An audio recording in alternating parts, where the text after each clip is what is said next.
নমস্কার সবাইকে। জয় জগন্নাথ। সবাই কেমন আছো?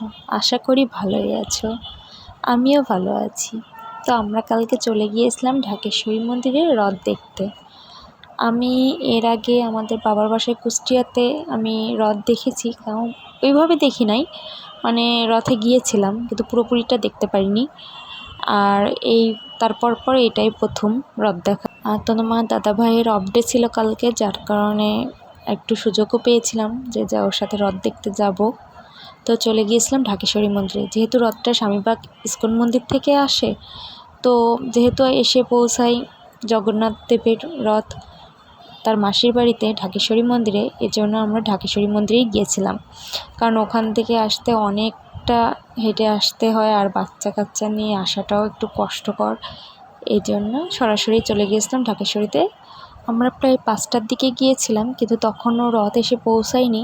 তো একটু ঘোরাঘুরি করতেছিলাম, একটু ছবি ভিডিও নিচ্ছিলাম, যে প্রচুর মানুষের সমাগম ঘটেছিল। আর আমি আর আমার ছেলে একটু ভিডিও করে নিচ্ছিলাম। তারপরে এক এক করে রথ আসতেছিল। প্রথমে আশপাশের থেকে 2টা রথ এসেছিলো। ওই 2টা রথের ওখান থেকে আমরা দড়ি টেনেছিলাম। আর কারণ তারপরে তো আরও, যেহেতু স্বামীবাগ ইস্কন থেকে তো 3টা রথ আসবে, তখন আরও বেশি ভিড় হয়ে যাবে, তখন আর হয়তো বা রথের দড়ি ধরতে পারবো না। এই জন্য আমরা ছোটো 2টা যেই রথ এসেছিলো ওখান থেকেই দড়িটা ধরে প্রণাম করে নিয়েছি। তারপরে একটু ভেতরে বসেছিলাম, বসে রথ দেখছিলাম আর মানুষের সমাগমটাও দেখছিলাম। আর চারিদিকে তো উলুধ্বনি, শঙ্খধ্বনি আর জয় জগন্নাথ, সব মিলিয়ে খুবই সুন্দর লাগছিল। আর এত মানুষের মধ্যে আসলে সত্যিই ভালো লাগছিল। তারপর নিজেরই একটু ভিডিও করে নিচ্ছিলাম, যেহেতু আসতেছিল না, কি করব, সময়টা তো কাটাতে হবে এই জন্য। আর কাব্য ওর বাবার কাছে ছিল, তো আমরা সেজন্য একটু বেশ মজা করেছিলাম। আর অনেক পরিচিত মানুষদের সাথেও দেখা হয়ে গিয়েছিল। তো দেখতে পাচ্ছ আমি একটু ভিডিও করে নিচ্ছিলাম জাস্ট সময় কাটানোর জন্য।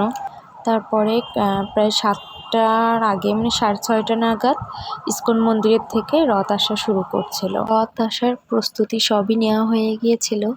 আর রথ আসার জন্য চারিদিকে শুধু জয় জগন্নাথ আর উলুধ্বনি আর শঙ্খধ্বনিতে মেতে উঠেছিল। তাই তোমাদের সাথে একটু আসল ভয়েসটা শেয়ার করলাম।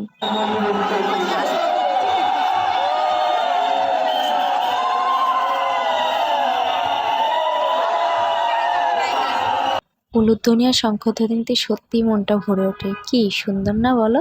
আর এই দেখো, এটা ইস্কন মন্দিরের প্রথম যে বড় রথটা, ওইটা প্রবেশ করতেছে ঢাকেশ্বরী মন্দিরে।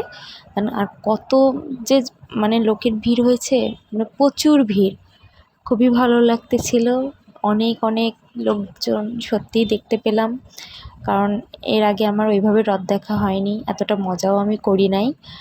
তো ভীষণ ভালো লাগছিল। আস্তে আস্তে করে প্রথম রথটাই আসলো, তারপরে আস্তে আস্তে করে 2টা রথ ঢুকবে।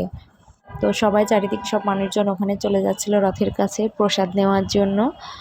আর আমিও প্রসাদ পেয়েছিলাম, তো প্রসাদের ভিডিওটা নেওয়া হয়নি।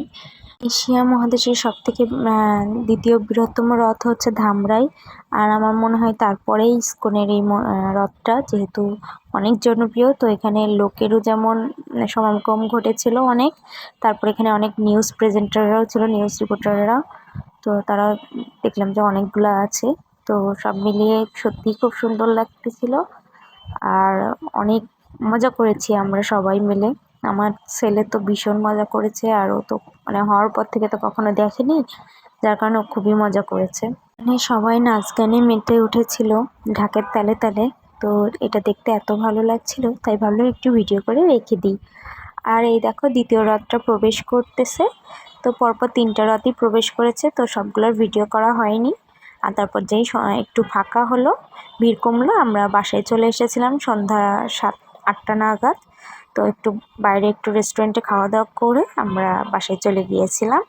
তো আজকের ভিডিওটা এই পর্যন্তই। তো তোমাদেরকে রথটা দেখাতে পেরে আমার খুব ভালো লাগলো। জয় জগন্নাথ। সবাই ভালো থেকো, সুস্থ থেকো।